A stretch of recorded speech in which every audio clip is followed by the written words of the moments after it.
ফলাফল ঐতিহ্যবাহী পেরোদানি আমানিয়া ফাজিল মাদ্রাসা 2024 সালে বার্ষিক পরীক্ষার ফলাফল ঘোষণা এবং মরহুম আতাউল্লাহ সরকার পুরস্কার এবং হাজী আব্দুল বাকি কর্তৃক মেধাবৃত্তি পুরস্কার অনুষ্ঠান এখনই শুরু হতে যাচ্ছে। আজকে এই অনুষ্ঠানে প্রধান অতিথি হিসেবে উপস্থিত আছেন আমাদের অত্র এলাকার কৃতি সন্তান, এই মাদ্রাসারই একবারে প্রাক্তন ছাত্র, সুনামধন্য চিকিৎসক,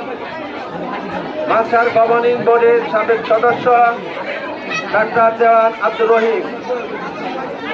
এখানে উপস্থিত আছেন গভর্নিং বোর্ডের